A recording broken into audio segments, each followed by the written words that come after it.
আজকে স্বপ্ন শিক্ষক প্রতি আয়োজিত সুন্দর অনুষ্ঠানের সম্মানিত সভাপতি পঞ্চবরিষ্ঠ অত্যন্ত শ্রদ্ধাভাজন জিন্দাবাদ কলেজের অধ্যক্ষ মহোদয়, অভিভাবক, শিক্ষার্থীরা, আসসালামু আলাইকুম।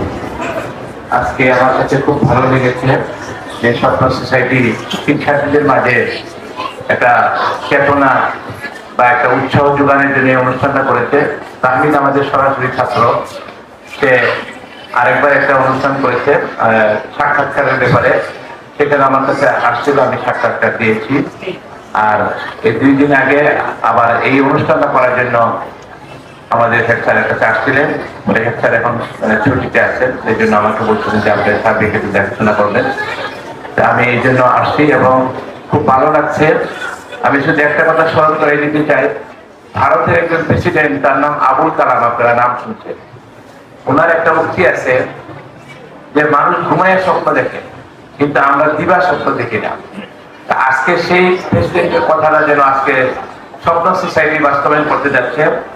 আমরা যেন ঘুমায় স্বপ্ন না দেখে দিবা স্বপ্ন দেখি। দিবা স্বপ্ন কি আজকে দেখেন, দিবা স্বপ্ন যদি আমরা দেখি, আজকে এই স্বপ্ন সোসাইটি সেটা দেখাতে পেরেছে। একটা কুইজ প্রতিযোগিতা অংশগ্রহণ করা, রচনা প্রতিযোগিতা অংশগ্রহণ করে নিজের প্রতিভাকে বিকাশ করা এবং নিজেকে সমাজে তুলে ধরা যে আমি এটা পারি। তাকে যদি সুযোগ দেওয়া না হয়, সে কি লিখতে পারে, কি বলতে পারে বা কি আবৃত্তি করতে পারে, নিজেকে সে কিভাবে মানুষের কাছে প্রকাশ করতে চায়, এই সুযোগটা কিন্তু আমরা দিতে চাই না। আমাদের সমাজে এটা নাই। তো স্বপ্ন সোসাইটি সেটা করছে। তারা কিন্তু তরুণ এবং তারা শিক্ষার্থী সব। আমি আশা করি ভবিষ্যতে আমাদের এই স্বপ্ন সোসাইটি, আমাদের এই কোমলমতি এবং অত্যন্ত পবিত্র মানের অধিকারী শিক্ষার্থীরা তাদেরকে এরকম ভালো স্বপ্ন দেখাবে, যেন তারা ভালো মানুষ হয়, সমাজে ভালো কিছু করতে পারে।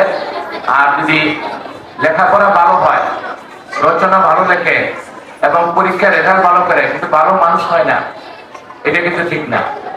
একজন ভালো লেখক হতে পারে, ভালো আবৃত্তিকার হতে পারে এবং ভালো গায়ক হতে পারে, কিন্তু ভালো মানুষ যদি না হয়, সব ব্যর্থ। সবকিছুর মূল্য রয়ে গেছে ভালো মানুষ হওয়া, সুশাল হওয়া, সামাজিক হওয়া, অন্যকে রেসপেক্ট করা, কাউকে কষ্ট না দেওয়া। স্বপ্ন সোসাইটি আমি অনুরোধ করবো এই স্বপ্নগুলা যেন তাদের মধ্যে দেয়, তারা যেন এই স্বপ্নগুলা দেখতে আগ্রহী হয় এবং এই স্বপ্ন সোসাইটির প্ল্যাটফর্মে আসলে যেন তারা এই ভালো কথাগুলা পায়। আজকে যারা মঞ্চে বসে আছেন তারা প্রত্যেকে যার যার স্থানে একজন প্রথিতযশা ব্যক্তিত্ব, তাদের সামনে বসলে, তাদের কথা শুনলে, তাদের কাছে আসলে এই স্বপ্নগুলা